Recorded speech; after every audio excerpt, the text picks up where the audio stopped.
본문 출애굽기 20장 7절에 너는 너의 하나님 여호와의 이름을 망령되이 일컫지 말라. 나 여호와는 나의 이름을 망령되이 일컫는 자를 죄 없다 하지 아니하리라 하셨습니다. 죄 없다 하지 않는다는 말씀은 곧 하나님께서 너는 죄 있다 하고 정죄하신다는 말입니다. 로마서 6장 23절에 죄의 삭은 사망이라 했으니 하나님께 죄 있다고 정죄받은 사람이라면 반드시 사망의 형벌을 받게 되며 결국 구원받지 못한다는 말이 되지요. 하나님께서 이렇게 엄위한 명령을 주셨는데도 어떤 사람들은 십계명 중에 이런 말씀이 있다는 사실조차 기억하지 못합니다. 그러니 하나님을 잘 믿는다 하는 사람들 중에서도 하나님의 이름을 존중하지 못하고 망령되이 일컫는 경우가 종종 있습니다. 물론 여러분이 마음 중심에서 하나님을 경외하고 진리를 쫓아 살고자 한다면 무심결에라도 이런 일은 없을 것입니다. 그러나 오늘 말씀을 통해 다시 한번 자신을 점검하고 근신하여 혹여라도 하나님 앞에 무례히 행하는 일이 없이 항상 하나님을 경외하시기를 주님의 이름으로 부탁드립니다. 사랑하는 성도 여러분, 사전에 보면 망령되다는 말은 늙거나 정신이 흐려 말과 행동이 정상을 벗어난 것이라 했습니다. 하나님의 이름을 망령되이 일컫는다는 것은 거룩하신 하나님의 이름을 바르게 사용하지 않고 경건치 못하며 허망하게 사용하는 것입니다. 예를 들어 자신의 생각을 말하면서 하나님의 말씀인 것처럼 말하거나 자신의 뜻대로 행동하면서 하나님께서 이렇게 하도록 주관하신다 하는 것, 하나님의 이름으로 거짓 맹세나 농담을 하는 것 등 여러 가지 경우가 다 여기에 해당됩니다. 평소에는 하나님을 찾지도 않았던 사람들이 자기 생각에 맞지 않는 일을 당하면 하나님도 무심하시다라고 원망하거나 하나님이 살아계시면 어찌 이런 일이 있는가 말하는 경우도 여기에 해당되지요. 모든 영광과 존귀를 받기에 합당하신 창조주 하나님의 이름을 감히 피조물의 입장에서 망령되이 거론한다면 하나님께서 어찌 죄 없다 하시겠습니까? 욥기 강해에서도 이렇게 욥의 친구들과 엘리후가 욥에 대하여 하나님의 입장이 되어서 하나님의 마음과 뜻을 잘 아는 것처럼 욥을 정죄하는 것, 이 또한 하나님을 망령되이 여기는 것이라 여러분 말씀 듣고 있습니다. 그게 그렇게까지 엄한 일인가 잘못된 일인가 생각하셨다 할지라도 여러분들이 우리가 이제 이 오늘 말씀에도 설명합니다마는 내가 존중하고 존경하고 또 귀히 여겨야 되는 분에 대하여서 함부로 말하거나 아니면 그분 뜻이 아닌데 그분의 뜻처럼 인용하여 말하였다라고 한다면 이것은 굉장히 무례한 것이죠. 자, 여러분들의 입장에서 한번 생각해 보세요. 누군가 여러분들의 뜻이 아닌데 여러분들의 뜻처럼, 여러분들의 의견처럼 그것도 자기 유익에 맞춰서 나를 그렇게 사용한다. 내 뜻이 아닌데 내 뜻인 것처럼 세상 말로 하면 이름을 판다라고 얘기하지 않습니까? 그렇게 한다면 좋을 사람 하나도 없습니다. 더더욱 그렇게 해서 내 뜻처럼 말을 해서 상대가 자기 유익을 구하고 또 나를 어렵게 하거나 힘들게 한다면, 나를 나쁜 사람처럼 생각하거나 말한다면 이건 굉장히 기분 나쁜 일이죠. 사람 사이에도 그리할 것인데 피조물을 지으시고 만드시고 온 천지 만물을 만드신 창조주 하나님에 대해 그리하면 이건 하나님을 망령되이 일컫는 일이 당연히 되는 것이죠. 그러니 여러분들이 오늘 말씀 또 욥기 강해에 들려드렸던 말씀들을 통하여 나는 우리 하나님에 대해 오해함도 없어야 하겠지만 하나님의 말씀을 안다라고 하면서 내 유익대로 내 편리대로 사용하는 것 결코 없어야 하겠습니다. 이렇게 하나님의 이름을 망령되이 일컫는 것을 죄 있다 하시는 이유에 대해 살펴보겠습니다. 첫째로 이는 하나님을 믿지 않는 것이기 때문입니다. 인생과 만물의 의미를 고찰한다는 철학자 중에도 신은 죽었다 말한 사람이 있고 일반인들 중에도 하나님은 없다라는 말을 함부로 하는 사람들이 있습니다. 오래전 구소련의 한 우주 비행사가 말하기를 내가 우주에 가봐왔지만 하나님은 아무데도 안 계시더라 라고 했다고 하지요.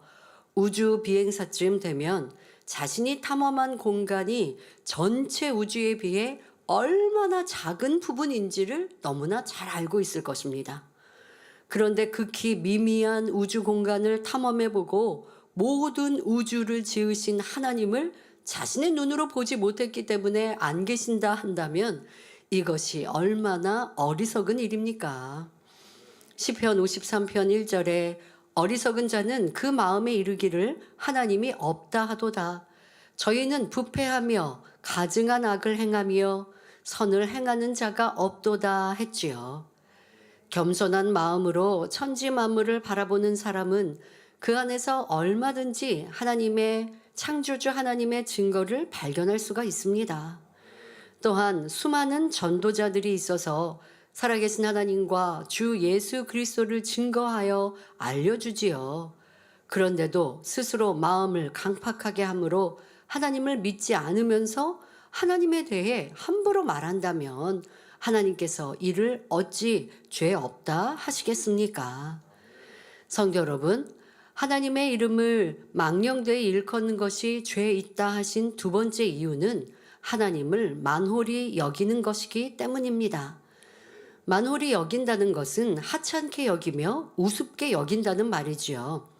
감히 창조주 하나님을 만홀히 여기고도 죄 없다 할 수 있는 사람이 누가 있겠습니까? 시편 96편 4절에 여호와는 광대하시니 극진히 찬양할 것이요 모든 신보다 경외할 것이며 했고, 디모데전서 6장 16절에 오직 그에게만 죽지 아니함이 있고 가까이 가지 못할 빛에 거하시고 아무 사람도 보지 못하였고 또 볼 수 없는 자시니 그에게 존귀와 영원한 능력을 돌릴지어다. 아멘 했습니다. 심지어 출애굽기 33장 20절에 내가 내 얼굴을 보지 못하리니 나를 보고 살 자가 없음이니라 하셨을 정도로 하나님은 감히 우리 피조물이 바라볼 수도 없을 만큼 크고 위대한 분이시지요.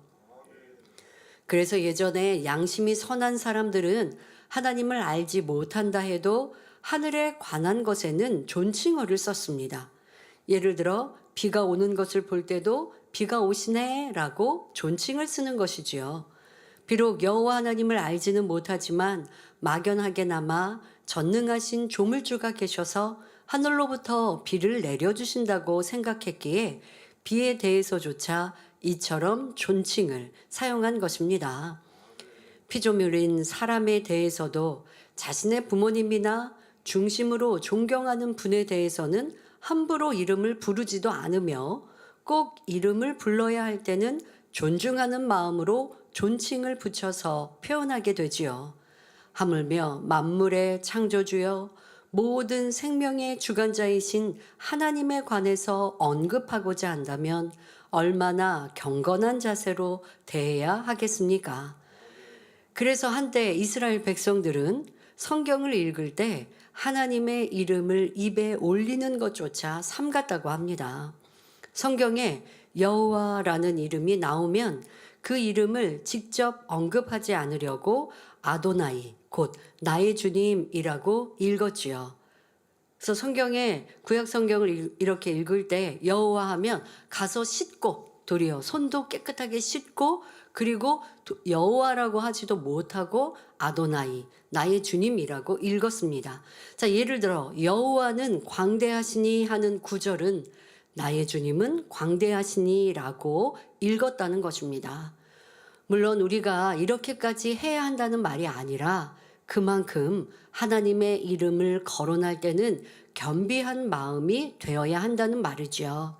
그래서 여러분들 성경을 읽을 때도 내가 그냥 아무렇게나 한 자세로 불공경한 자세로 성경 읽지 않지요. 성경을 읽을 때는 그래도 반듯한 자세로 성경을 읽는 것, 이런 하나하나가 하나님을 경외하는 마음에서 나오는 것입니다. 그런데 오늘날 하나님을 믿는다는 사람들 중에서도 하나님을 존중하지 않고 만홀히 여기는 경우가 종종 있습니다. 예를 들어 무익한 말로 농담을 하면서 성경 구절을 엉뚱하게 인용한다거나 하나님의 이름을 사용하는 것이 그러합니다. 말씀은 곧 하나님이므로 성경 말씀을 소홀히 여긴다면 이는 곧 하나님을 만홀히 여기는 것과 같지요. 자기 유익을 구하면서 여러분 예를 들어서 내 유익을 구합니다. 뭐 내가 내 가족에게 아니면 또 옆에 있는 지인에게 가까이 이제 함께하는 교회 안에서도 뭔가 상대방이 좋아하는 걸 내가 달라고 하고 싶어요. 아니면 뭐 식사를 하고 간식을 먹다가 마지막에 남은 뭐 닭 한 조각 내가 먹고 싶어요. 아니면 닭다리를 내가 먹고 싶어요. 그럴 때 하나님의 말씀을 이용해서 내 이웃을 내 몸과 같이 사랑하라고 하셨으니까 나에게 양보해 줄 수 있죠? 그런다면 이건 하나님의 말씀을 인용해서 자기 유익을 구하는 것이니 옳은 것이 아니지요. 또 지금 그냥 어떤 장난말, 대화하는 말에 그렇게 하나님 말씀을 자기 유익대로 인용하면 안 되는 것입니다. 또 잠시 후 세 번째 항목에서 다시 거론하겠지만 하나님의 이름으로 거짓말하는 것도 하나님을 만홀히 여기는 것입니다.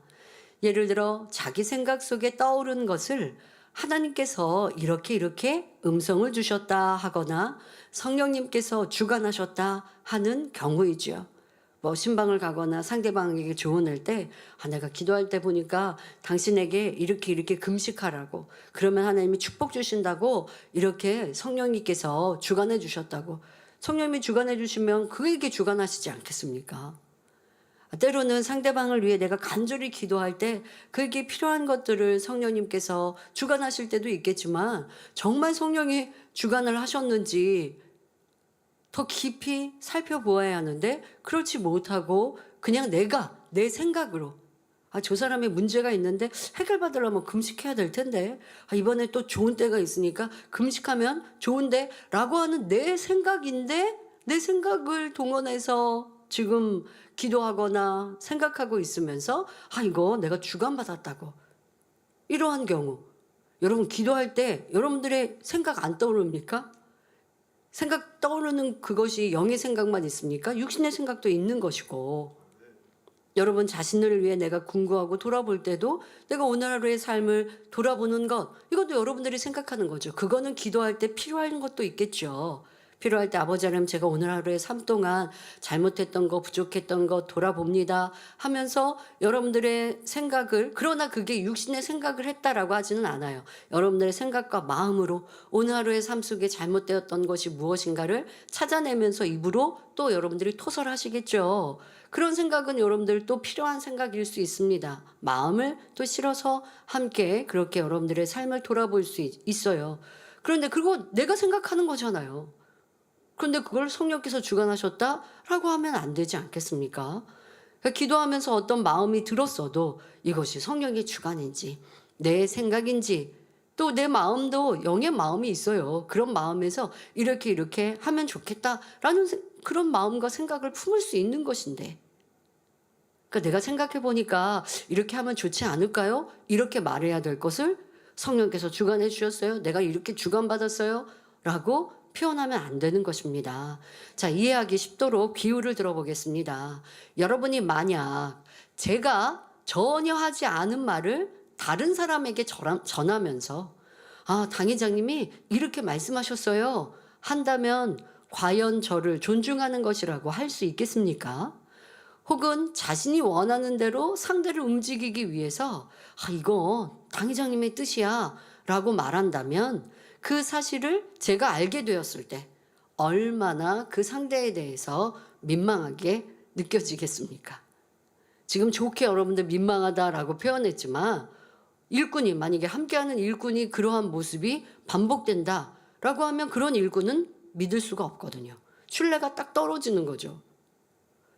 그런데 여러분들이 윗사람의 이름을 팔거나 아니면 하지 않은 말 또 뜻이 아닌데도 전하는 경우가 어떤 지금처럼 악한 의도를 가지고 전혀 하지 않은 말을 내가 내 유익을 위해서 새롭게 말을 만들어서 하는 일들은 우리 맘내 성도님들은 거의 없어요. 이건 완전 명백한 거짓말이고, 그런 일들보다 의중을 알지 못해서, 뜻을 잘 알지 못하는데 스스로의 느낌이 가미돼서 그래서 하는 말들이 참 많이 있죠. 예를 들어 저에 대한 정보가 성도님들 별로 없으세요.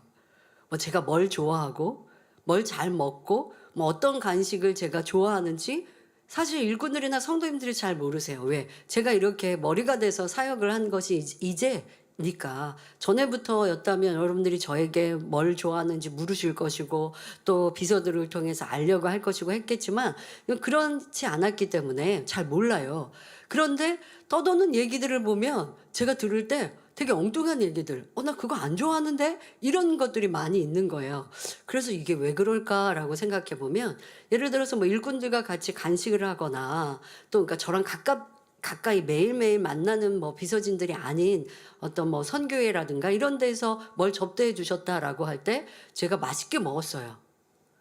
저는 사실 뭐든지 좀 잘 맛있게 먹는 편입니다. 근데 맛있게 먹었으니까 그분들이 이제 '아 그걸 좋아하시는구나.'라고 생각하는 거예요. 맛있게 먹은 것과 제가 평상시 그거를 자주 먹고 좋아하는 것과는 다른 거 아니겠습니까? 그러니까 여러분들이 제가 좋아하는 거를 알고자 하는 건 제가 자주 먹는 거, 그 뭐 과일 중에서도 더 좋아하는 거, 뭐 이런 걸 거 아니에요. 그러니까 뭐 예를 들어서 저한테 메론을 접대해 주셨어요. 메론 접대해 주셨고 또 단 메론이니까 제가 맛있게 먹었어요. 맛있게 먹었지만 저는 메론을 평상시에 좋아하지는 않거든요. 뭐 이런 것처럼.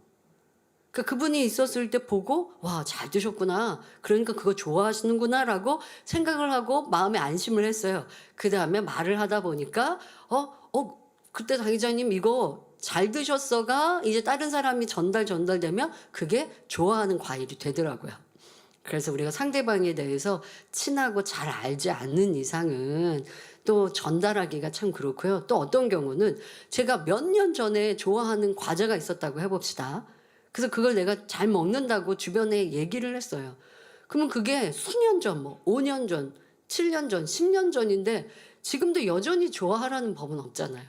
그러니까 안 좋아한다기보다 지금 그 과자를 안 먹는데 '아 그 과자 좋아하셔. 왜 그 과자 안 사 놨어?' 라고 한다면 제가 그 얘기를 들을 때 '나 지금 그 과자 별로 안 좋아하는데?' 이렇게 생각하는 거죠. 그러니 여러분은 사람 사이에도 지금 이제 말씀을 끊어서 저 사람 사이에 어떤 말을 전달할 때도 그렇고 내가 아는 게 다 아는 게 아니잖아요. 욥기 강의 때도 이런 부분을 설명합니다마는 그래서 오해가 되고 상대방의 뜻이 아닌데 전달해서 오해가 되고 또 신뢰를 잃게 하고 또 상대방은 그런 뜻으로 전한 게 아닌데 전할 말이 아닌 거 전해 가지고 이간질시키고 예를 들어서 뭐 결제 자리에서 어떤 일꾼에 대해서 안타까운 얘기를 했습니다. 그러면 거기서 듣고 자기에게 '내가 이런 단점은 없는가?' 생각하면 되는데 전하라고 한 거 아닌데 전해서 괜히 이간질시키고 또 전하는 사람이 자기의 생각과 느낌을 가지고 당 회장님이 그거 집사님 그거 잘못된 거라고 하셨는데요. 그거 아닌데 그거보다 이렇게 하면 좋겠다라고 좋은 의도로 얘기했는데 전달하면서 이제 제 뜻하고 달리 되는 거죠. 그리고 명백히 제가 말하지 않고 제가 결정하지 않은 것들이 제 뜻인 것처럼 전달되는 일들은 참 많이 있습니다. 그러니 여러분들이 궁금하면 비서에게 물어보면 되는 것이고 확인하고 알아보면 되는 것이고 제 일을 하는 이제 비서가 올해 채용이 됐거든요. 올해 채용이 됐는데 그전에는 본인이 가나안 일꾼이었어요. 그래서 가나안 일꾼이어서 수련회 때 강사 접대할 때 뭐 간식이나 이런 걸 준비했었던 거죠. 그런데 그랬으면 사실 일꾼이 비서실에 연락을 해서 뭐 "대행님 뭘 준비해 드릴까요?" 그렇게 했어야 되는데 그렇게도 안 한 거예요. 그렇게 안 하다가 어디에서 들은 정보들로 "이거 좋아하신대."라고 작년엔 자기가 준비를 했었던 거예요. 그런데 올해 본인이 비서 자리로 와서 있다 보니까 때로는 일꾼들이 뭘 좋아한다 뭐 이렇게 하는 얘기가 자기가 가까이 와서 저를 대해 보니까 그런 게 아닌 게 되게 많거든요. 그래서 아예 이번에는 접대하는 전대 분과에 연락을 해 드려라. 나는 많이 안 먹으니까. 지금까지 수년을 내가 대행으로 보니까 내가 안 먹거나 또 나는 양이 적은데 너무 많이 냉장고에 넣어 놓으니까 이거 먹지도 못하고 이렇게 하니까 하고 좀 이렇게 대화를 좀 해 보세요라고 했는데 너무 감사하게도 올해는 접대분과에서 먼저 연락을 해 주셨더라고요. 그래서 당회장님 좋아하시는 게 뭔지 알려고 한다고 하니까 얼마나 좋아요. 그래서 알아보고 그렇게 하는 거죠. 그래서 본인도 이제 전에 알고 있었던 정보가 잘못돼 있었고 라고 하는 거 이제 느끼고 '왜 그때는 알아보려고 안 했을까?'라고 대화한 적이 있었는데요. 여러분들이 하나님에 대해서도 우리가 더 많이 그 뜻을 더 깊이 알아가야 하나님이 두려운 하나님, 무서운 하나님, 심판의 하나님이 아니라 얼마나 큰 사랑인지 알 수 있고, 엘리후가 하나님에 대해 잘 모르니까 하나님이 의인에게 연단하실 리가 없어, 이런 마음으로 지금 욥을 정죄하고 있는 모습이 얼마나 안타깝습니까? 그러니까 이러한 것처럼 진리도 그렇고 사람 사이에도 그렇고 더 상대를 섬긴다면 더 깊이 알아가야 될 필요가 있습니다. 그래서 이 말씀을 빌어서 여러분들이 어디에서 떠도는 이거는 당회장님의 뜻이야, 당회장님 이렇게 하라 그랬어 라고 하는 게 진리라면 여러분 언제든지 순종해 주시면 좋고요. 이게 서로의 유익이라든가 뭔가 이런 데서 이게 뭐 아닌 것 같은데 하면 비서실에 확인해 보시면 답을 잘 또 비서실에서도 저에게 물어오시고 그래서 답을 잘 드리면 모든 것들이 질서 정연하게 움직일 것 같습니다.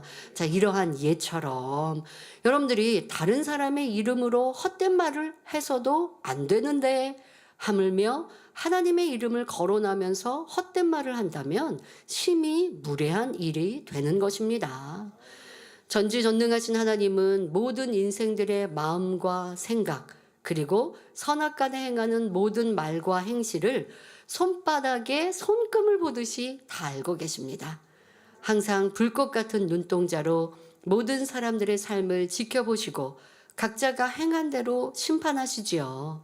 이런 하나님을 정말로 믿는 사람이라면 감히 하나님의 이름을 망령되이 일컬음으로 하나님을 만홀히 여기는 죄를 범할 수 없는 것입니다. 성도님들은 하나님을 지극히 경외함으로 대화 중에도 늘 신중하며 하나님을 만홀히 여기는 죄를 범치 않도록 삼가 주의하시기를 바랍니다. 성도 여러분, 여기서 한 가지 더 기억하실 것이 있습니다. 정령이 하나님을 경외하는 사람은 하나님의 이름을 말할 때만 아니라 하나님과 관련된 모든 분야에서도 근신하고 절제하게 된다는 사실입니다.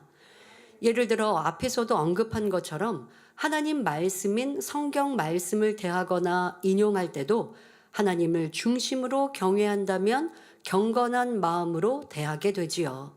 또 하나님의 것, 곧 성전과 성물을 대할 때도 자기 물건보다 더 소중히 조심스럽게 다루고 하나님의 재정을 집행할 때도 근신하여 아무리 적은 액수라도 정확하게 집행되도록 합니다.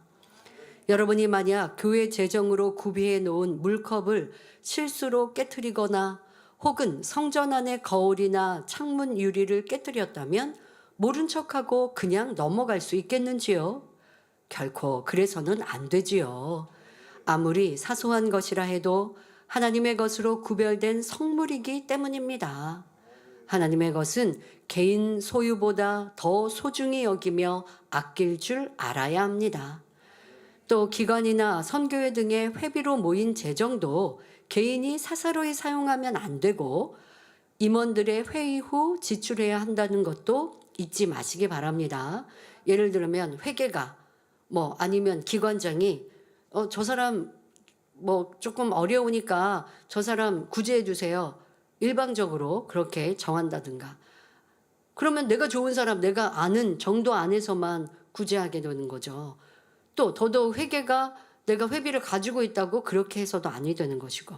그러면 뽑힌 임원들이 있잖아요. 임원들이 회의를 해서 아무개가 이렇게 어려운데 이번에 우리 수련회 때 조금 구제해 주면 좋겠습니다. 그렇게 결정하고 회계는 집행하는 것이고, 그래서 여러분들의 기관 재정도 하나님의 것이라는 것 함부로 사용할 수 없고, 또 회계는 꼭 집행을 한 다음에 기록을 해놓고, 그래서 원래는 교회 안에서도 각 기관에 대하여서 연말이 되어지면 감사를 하게 돼 있습니다.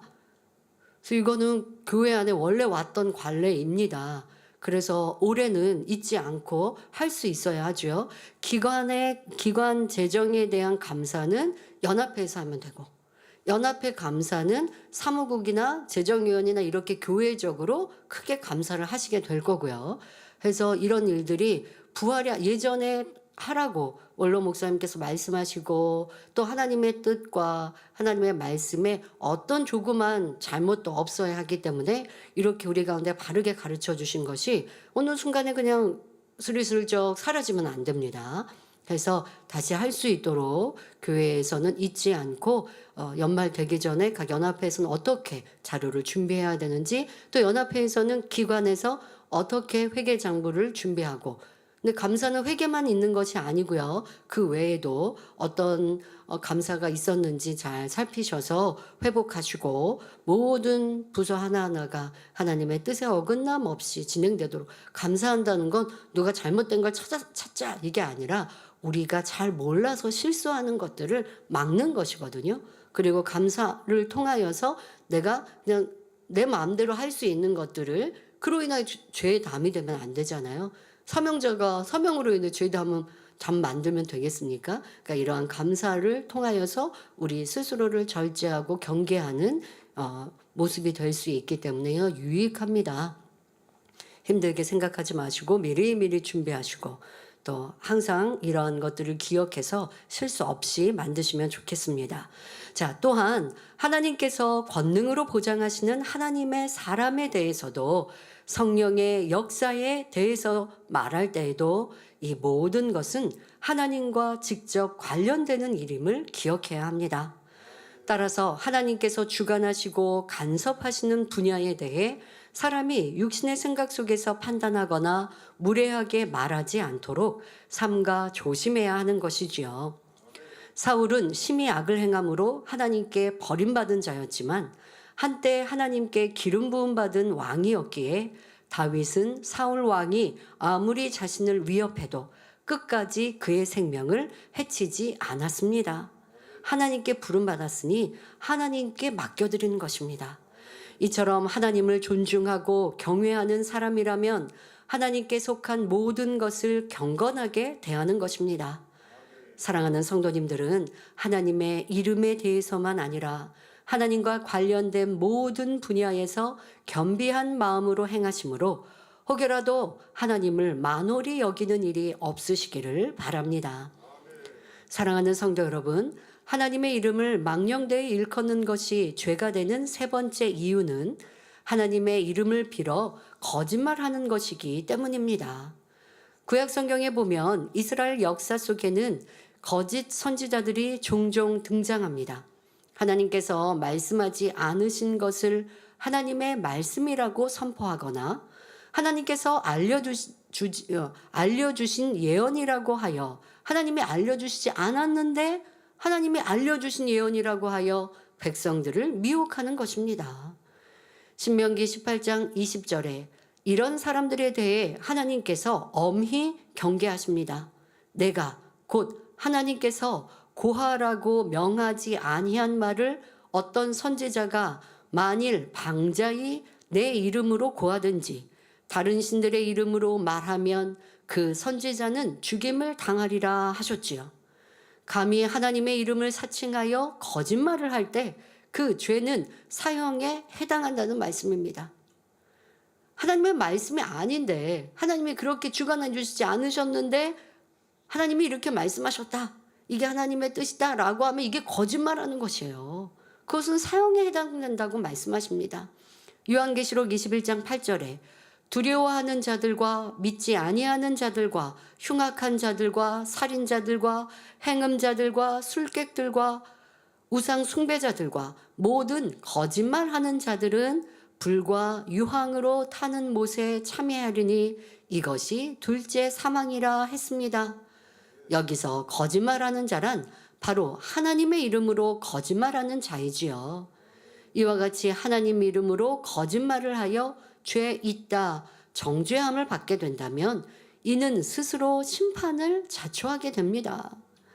거짓 선지자들만이 아니라 하나님의 이름으로 맹세하고 지키지 않으면 이것도 하나님의 이름으로 거짓말한 것이요 하나님의 이름을 망령되이 일컫는 것입니다.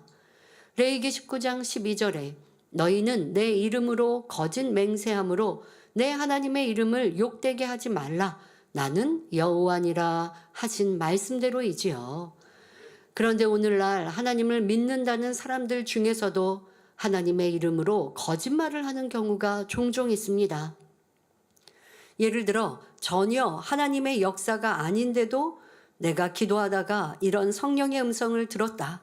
내 마음에 이렇게 하나님께서 주관하셨다 하거나 어떤 일이 되어가는 것을 보고 무조건 하나님께서 이렇게 이루셨다라고 말하는 사람들이 있는 것입니다. 정말로 하나님의 역사라면 상관이 없지만 성령의 음성이나 주관이 아닌데도 습관적으로 이렇게 말하는 것이 문제이지요. 물론 하나님의 자녀라면 마땅히 성령의 음성을 들어야 하고 범사에 하나님의 인도하심을 받아야 합니다. 그러나 구원받은 하나님의 자녀라고 해서 무조건 성령의 음성을 들을 수 있는 것이 아니지요. 죄를 버리고 마음이 진리로 채워지는 만큼 점점 정확하게 들을 수 있는 것입니다. 진리 안에 살지 않고 세상과 짝하는 사람은 성령의 음성을 들을 수가 없습니다. 그런데 자기 안에 비진리가 가득하면서 들레는 마음과 자신을 과시하려는 의도로 자기 생각에서 나온 것을 성령의 역사라고 하는 사람들이 있지요. 이때는 사람에게만 거짓말하는 것이 아니라 하나님 앞에서도 거짓말하는 것이 됩니다. 또한 성령의 음성을 조금씩 듣는다 해도 그것이 100%가 되기까지는 성령의 음성인지 아닌지 스스로 분별하는 훈련 과정이 있기 마련입니다.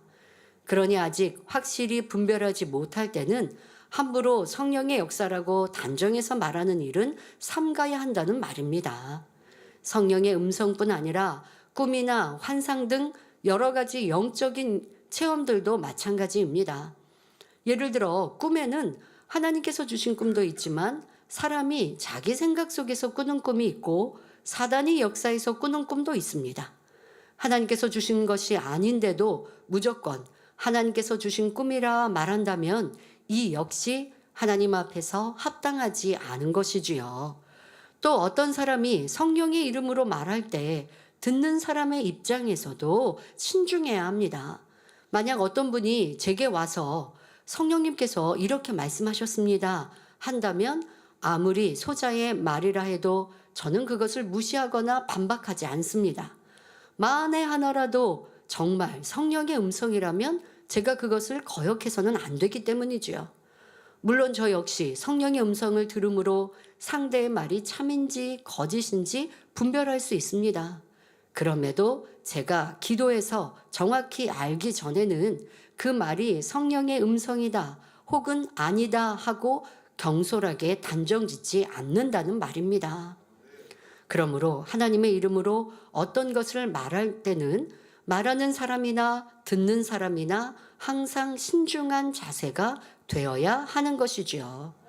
그런데 어떤 사람은 자신이 범죄하여 사단의 역사로 재앙을 만났으면서도 하나님께서 나를 이렇게 치셨다라고 말하는 경우도 있습니다. 또 무슨 일이 자기 생각대로 풀어지는 것 같으면 내가 기도했더니 하나님께서 이렇게 축복해 주셨어 말해놓고 얼마 후 그것이 꼬이고 막히면 하나님께서 막으셨다 하고 말을 바꾸는 등 습관적으로 하나님의 이름을 합당하지 않게 사용하는 사람들도 있습니다. 이렇게 하면서 자기 편에서는 믿음의 고백이라 하지만 진실한 중심에서 나오는 믿음의 고백과 들레고 경솔한 마음으로 하나님의 이름을 끌어들이는 말은 전혀 다릅니다. 잠언 3장 6절에 너는 범사에 그를 인정하라 그리하면 내 길을 지도하시리라 하셨지만 범사에 하나님을 인정하라는 말씀은 아무 때나 하나님의 이름을 거론하라는 뜻이 아니지요. 오히려 범사에 하나님을 인정하는 사람이라면 더욱 신실하고 근신하는 마음으로 하나님의 이름을 입에 올리기를 조심하며 다만 진리 가운데 행하고자 노력하는 것입니다. 결론을 말씀드립니다. 사랑하는 성도 여러분, 하나님은 아주 정확하고 섬세하셔서 성경에 어떤 단어 하나를 쓰실 때도 적당히 대충대충 하시는 일이 없으십니다. 예를 들어 성도들에 대한 호칭에 있어서도 경우에 맞게 가장 정확한 표현으로 부르시지요. 사랑하는 자들아 하실 때가 있고 형제들아 하고 표현하실 때가 있습니다. 자, 그럼 사랑하는 자들아 한다면 그 뒤에는 축복된 말씀. 사랑하는 자들아 하면 하나님이 사랑하시기 때문에 바로 진리 가운데 순종하여 살았기 때문에 사랑하는 자들아 하실 수 있고, 그러니 축복의 말씀이 따라오는 거예요. 그러면 형제들아 하는 것은 그냥 우리 성도들 자녀들에게 이렇게 해라 라고 당부하시기에 그렇게 지칭하여 부르시는 것이죠. 이렇게 여러분들이 그냥 딱 이해하고 이렇게 단어의 표현에 그 깊은 의미가 다르다라는 것을 이해하고 성경을 읽으면 더 재미있고 싶겠죠. 또 특히 요한복음에는 요한복음에 요한이 사용하시는 단어 이러한 것들에 여러분들이 차이를 아시면 또 얼마나 재미있습니까? 네, 지금 말씀드린 하나님께서 우리에게 축복의 말씀이나 당부의 말씀을 하실 때 부르시는 지칭하시는 이 표현도 정확히 다르다는 것입니다. 형제들아 하고 불러야 할 자리에 사랑하는 자들아 하고 표현한다면 그 의미가 달라져 버리는 것입니다. 또 아비들아, 청년들아, 아이들아, 자녀들아 이런 호칭들을 사용하실 때도 각각에 해당하는 믿음의 분량에 따라 정확한 의미를 담아서 사용하시지요. 삼위일체 하나님의 명칭에 대해서도 마찬가지입니다.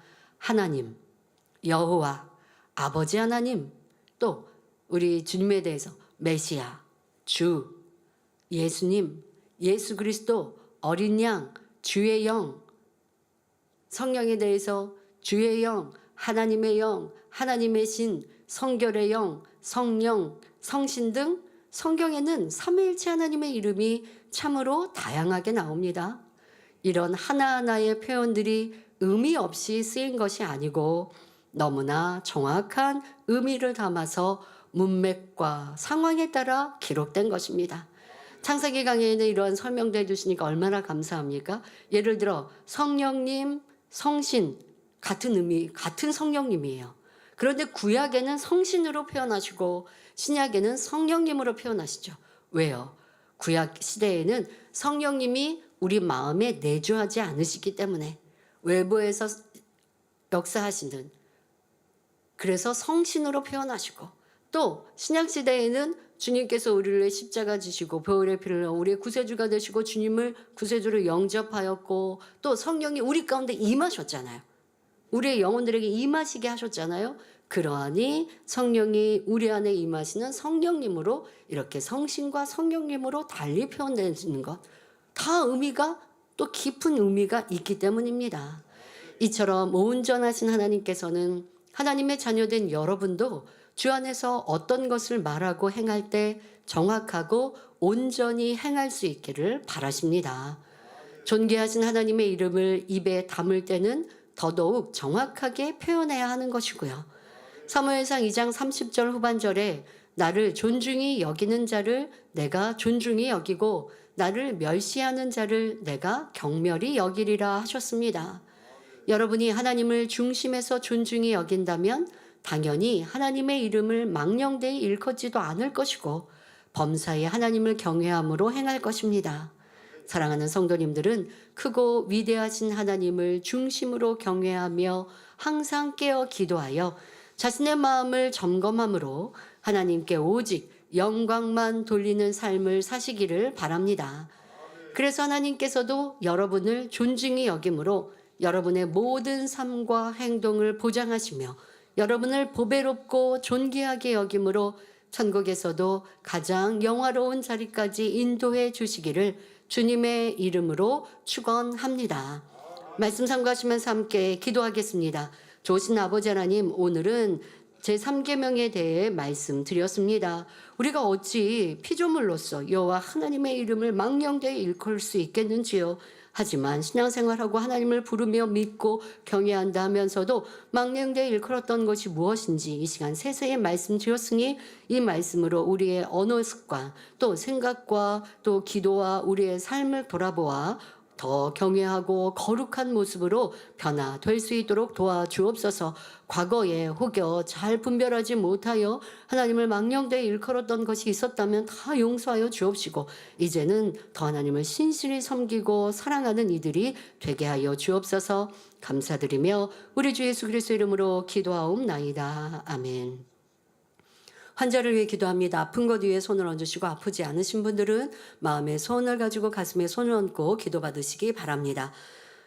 좋으신 아버지 하나님, 이 시간 함께 예배한 모든 성도님들 친히 안수하여 주옵소서. 전국 전 세계 만민의 성도님들 주신 시청자들마다 두루 운행하시며 또한 성령의 불로 성령의 능력으로 친히 안수하여 주옵소서. 머리부터 발끝까지 뼈, 마디, 오장, 육부, 신경, 조직, 세포리기까지 모든 질병균들, 연약함들 성령의 불로 태워 깨끗게 하여 주옵소서. 예수 그리스도 이름으로 명하노니 모든 질병균들아 성령의 불로 태움받고 깨끗하고 온전함을 받을지어다. 어떤 불치, 난치병, 기급병 또한 고질병이라 한다 할지라도 성령의 불로 태우시며 강건케 하시고 온전케 하여 주옵소서.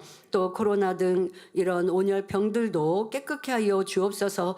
모든 기관지와 폐에도 친히 안수하셔서 강건케 하여 주옵시며 또 기침, 몸살, 열 깨끗게 하여 주옵소서. 코로나와 상관없게 하여 주옵시고 틈타지 엿보지 못하도록 성령의 불담으로 청호천사 주님의 불꽃 같은 눈동자로 전염병에서부터도 지켜주시고 세상의 많은 질병균들 연약함으로부터 강건케 하여 주옵소서. 또 양눈과 팔, 다리, 뼈마디, 오장육부, 신경조직, 세포일으키까지도 강건함 주셔서 연약한 것들도 세임 주옵시고 생기로 충만케 하여 주옵시며 이제 마음껏 아버지 앞에 영광 돌리는 아들, 딸들 되게 하여 주옵소서.